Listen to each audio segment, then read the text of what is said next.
लोगों का स्वागत है। आज हमारे बीच में भारतीय जनता पार्टी के एक युवा नेता के रूप में, साथ ही साथ एक समाज सेवा के रूप में और विभिन्न पदों पर कार्य करने वाले ऐसे स्टूडियो में हम ऐसे एसएसबी, साथ ही साथ में ऐसे वक्ता के हम आपके बीच में लेकर आए हैं, शख्सियत को रूबरू करा रहे हैं, पिखर जी राय। भैया पिखर भैया, सोशल इंडिया न्यूज़ में आपका स्वागत, अभिनंदन। जनता के बीच में आप हमेशा निरंतर कार्य करते हैं और साथ ही साथ में आप साले चौका से क्षेत्र की राजनीति के साथ साथ सभी विधाओं में काम करते हैं, राजनीतिक, साहित्यिक, शिक्षा और समाज सेवा में कार्य करते हैं। कैसा लगता है जब समाज की सेवा के लिए आप जैसे युवा आगे आके कार्य करते हैं? जी, सबसे पहले आपको बहुत बहुत शुभकामनाएं। और आप जैसे युवा पत्रकार जो एक हर मुद्दे को बहुत अच्छे से उठाते हैं, समाज को एक अच्छे पत्रकारों की बहुत आवश्यकता है, उसी प्रकार समाज को अच्छे नेताओं की, जनसेवकों की बहुत आवश्यकता है। आप देख रहे होंगे कि हमारे ज़िले में, तहसील में, मतलब collector madam, SP sir, SDM, SDOP, तहसीलदार सभी युवा हैं। तो जनसेवकों की भी कमी है युवाओं की, क्योंकि अधिकतर मैंने देखा है कि लोग अपने जीवन में ही परेशान रहते हैं, अपने लक्ष्य और महत्वाकांक्षाओं को पूरा करने के लिए परेशान रहते हैं। देश के प्रति अपने कर्तव्यों को युवा थोड़ा भूल गया है, या मैं कहूँ भटक गया है, क्योंकि इसे मार्गदर्शन की कमी थी। और मेरी बचपन से ही इच्छा थी, मैं 14 साल भोपाल में रहा, वहाँ मेरी एजुकेशन कंप्लीट हुई थी। और वापस आने के बाद जब आप एक बड़े शहर से एक छोटे शहर में आते हैं तो आपको विकास के प्रति चुनौती की झलक दिखती है कि यहाँ बहुत सारी कमियाँ हैं। तो मेरा उद्देश्य यही था कि मैं अपने क्षेत्र को विकसित करूँ, इसलिए मैं राजनीति और समाज सेवा में। वास्तव में जब हम एक प्रगतिशील शहर से आते हैं तो हमें लगता है कि हम सर्व समाज के लिए जो कर रहे हैं वो हमारे स्थानीय समाज के लिए भी हम कुछ कर सकते हैं। आप शिक्षित हैं, आप कल्चरी कलार समाज के एक वरिष्ठ पदासीन भी हैं और समाज के लिए भी आप बहुत संकल्पित है, इसके कार्य करते हैं और सर्व समाज के लिए आप कार्य करते हैं उससे। और आप राजनीतिक क्षेत्र में भी आपकी सक्रियता है। राजनीतिक क्षेत्र और सामाजिक क्षेत्र को आप किस रूप में देखते हैं? देखिए, राजनीति ही एक समाज सेवा है।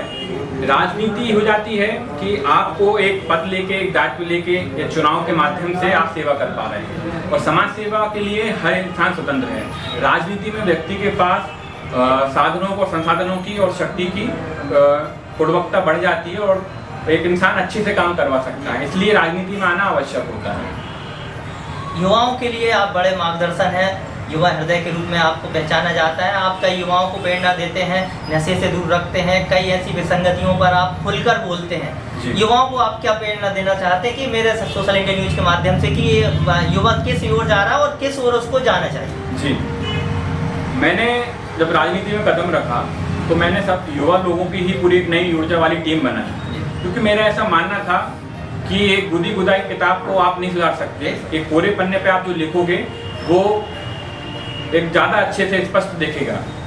युवा ही देश की शक्ति है। भारत में 52% युवा हैं और पूरे विश्व में सबसे युवा देश हमारा भारत है। और युवा यदि अपनी शक्ति पहचाने तो ऐसा कुछ भी नहीं है जो हम ना कर पाएँ। और युवाओं को मेरा संदेश रहता है, आजकल एक सोच मानसिकता रहती है कि सब कुछ चाहिए, युवाओं को तुरंत चाहिए, और इस लालच में, प्रतिस्पर्धा में पढ़ के वो गलत रास्तों पे चले जाते हैं। उसके बाद वो नशे करते हैं या गलत धंधे चुनते हैं, और जिससे उनको शारीरिक, आर्थिक, मानसिक तीनों रूपों से परेशान होना पड़ता है। मेरा युवाओं को ये सलाह है या ये कहीं निवेदन है कि आप अपने अंदर छुपी प्रतिभा को पहचानें कि आप किस क्षेत्र में क्या काम कर सकते हैं और कितने अच्छे से कर सकते हैं। जैसे आशीष भाई इतने युवा पत्रकार, उन्होंने अपने अंदर के एक टैलेंट को पहचाना, प्रतिभा को जाना, तो आज आप उसमें झंडे गाड़ रहे हैं। मेरा बचपन से मेरी जो इच्छा थी, मेरा जो स्वभाव था जनता की सेवा, तो मैं राजनीति में आया। अब आपने देखा होगा कई बाल कलाकार जैसे इंडियन आइडल में और इंडिया गॉट टैलेंट में कितने छोटे छोटे उम्र में प्रतिभा उभर के आ रही है। तो अपनी प्रतिभा को पहचाने, उस फील्ड में जाएं। आपको किसी से अपने आप को कंपेयर नहीं करना कि ये व्यक्ति इस क्षेत्र में सफल हो गया तो मैं भी हो सकता हूँ। भगवान ने सबको विलक्षण प्रतिभा दी है, बस आपको अपनी प्रतिभा को पहचानना है और उस क्षेत्र में आगे बढ़ना है। आप निश्चित अपने जीवन में सफल होंगे। आपको अपनी प्रतिभा को पहचानना है, निश्चित रूप से उसमें सफलता वही है। आपकी सोच विचारधारा से कहीं ना कहीं स्थानीय स्तर की जो राजनीतिक है छिन्न भिन्न होती है। जी। कई परिस्थितियों में हम आपको देखते हैं खुलकर लिखते हैं, बेबाकी से कहते हैं, स्थानीय विजय भाजपा अध्यक्ष जी, जिला अध्यक्ष जी से या जिस प्रकार से आपकी समझौते कहीं ऐसा लगता है कि किसी रूप में आप समझौते से स्वीकार नहीं कर रहे हैं या फिर कैसा क्या है, उसके विस्तार से आप रखिएगा। आपने बहुत पुरानी बातें फिर से निकाल दी, इस बारे में बात करना तो उचित नहीं है, लेकिन आपने सवाल कर लिया है। तो मैं पार्टी का एक छोटा सा कार्यकर्ता हूँ, भारतीय जनता पार्टी का, और पार्टी का मूल उद्देश्य है पहले देश फिर पार्टी। देश से बड़ा कोई नहीं है, ना पार्टी ना पार्टी का कोई भी नेता। और यदि कोई व्यक्ति गलत करता है तो कार्यकर्ता को अधिकार है कि उसको सही रास्ते पे लाए, क्योंकि भाजपा कार्यकर्ताओं की पार्टी, नेताओं की पार्टी नहीं है। आज प्रधानमंत्री मोदी जी भी एक कार्यकर्ता है और एक रोड पे पोस्टर चिपकाता हुआ भी एक कार्यकर्ता है। सिर्फ भाजपा में संभव था कि एक चाय बेचता हुआ व्यक्ति आज देश का प्रधानमंत्री बन गया, जो कि किसी अन्य पार्टी में संभव नहीं था। और रही बात स्पष्टता की, तो जैसा कि आप जानते हैं सोशल मीडिया का जमाना है। आज हम जो बात कर रहे हैं शायद कुछ दिनों में पूरे क्षेत्र में चर्चा का विषय बन जाए।